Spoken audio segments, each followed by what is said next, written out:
Most woodworkers think their work feels harder than it should because their shop is too small. And if I'm honest, that belief feels completely reasonable. Bigger shop, more space, long infeed and outfeed, nothing in the way. I believed it too, but here's what took me years to understand. Easier and better aren't the same thing. You can build good work in a big shop, but space doesn't teach you how to do it. Decisions do. What you cut first, what weights, what actually needs to be precise, and what doesn't. And in a small shop, those decisions aren't optional. There's nowhere for mistakes to hide, no extra surface to bail you out, no open floor space to absorb bad planning. So this isn't a video about why small shops are better than big ones. It's about why thinking matters more than square footage, and why learning to work well in a small space can quietly make you a better woodworker anywhere.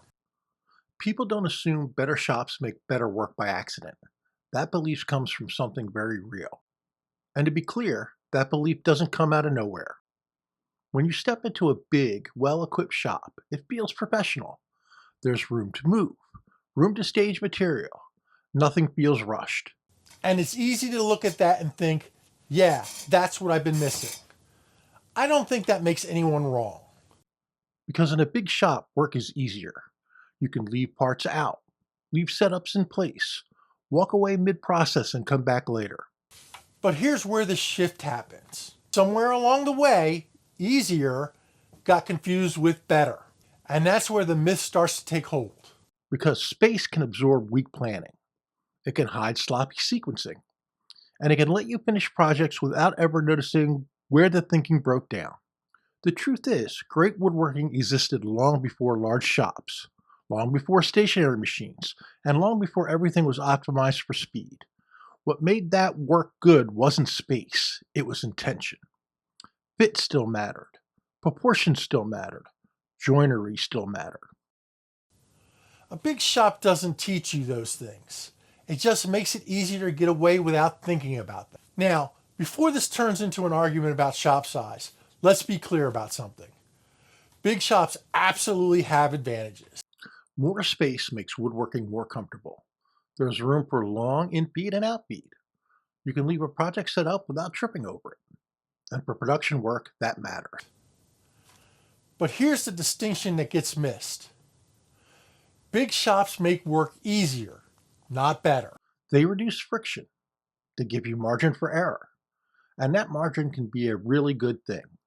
But it can also hide weak planning and sloppy sequencing because space absorbs those mistakes. In a small shop, there's nowhere for that to go. Every inefficiency shows up immediately. So this isn't about saying one kind of shop is better than another. It's about recognizing what each one teaches you and what it doesn't. So here's the part nobody talks about when they say small shops are hard. They're not hard because they're small. They're hard because they don't forgive guessing. In a small shop, planning isn't a nice to have. It's mandatory. You can't just start cutting and figuring it out as you go. Because once something's cut, it has to live somewhere. And if you don't know what comes next, you've already boxed yourself in. The order of operations matters more than the tools. What gets milled first? What gets assembled first? What has to be accurate early? And what doesn't? In a bigger shop, you can recover from poor planning with space. In a small shop, planning is the recovery. A small shop also changes how you think about tools. You stop asking, what machine do I need? And you start asking, what problem am I actually solving? You're not replacing machines, you're replacing assumptions. The tool isn't the solution, the sequence is. Where parts go between steps. How often you reset a tool. Whether you're just clearing space to keep moving. What can I do today that won't block me tomorrow? One of the biggest lessons a small shop teaches is where precision actually matters. Not everything has to be perfect, but some things absolutely do. You learn to put accuracy where it counts. Joinery, reference spaces, fit.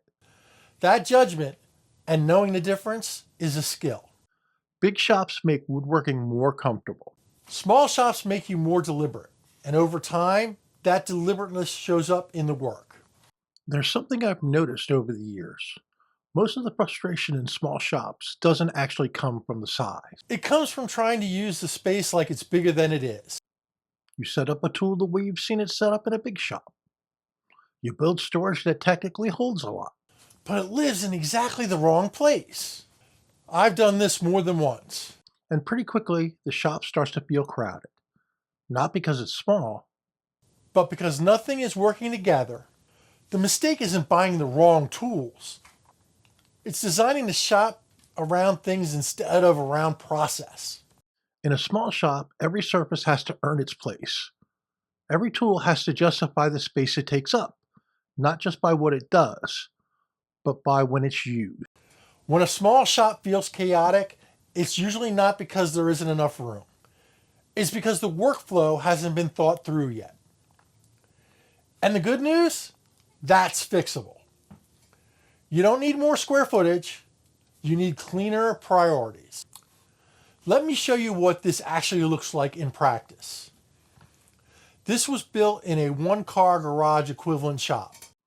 On paper, this is the kind of project people assume needs a big shop. Long parts, tight tolerances, clean finish. And none of those were the hardest part. The hardest part was managing the sequence.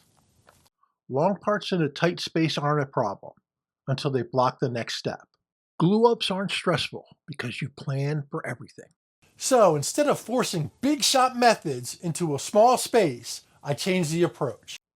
I used a track saw to establish a clean reference edge. I copied hinge locations from the original door, instead of redesigning something that already worked. None of that made it easier in the moment. I pre-finished panels before assembly, because finishing after the glue up in a small shop is asking for trouble. I dry fit everything, because there's no room for surprises when the clamps come out. It came out well because every decision was made with the space I had in mind. Big shops give you a room to recover. Small shops teach you how not to need to.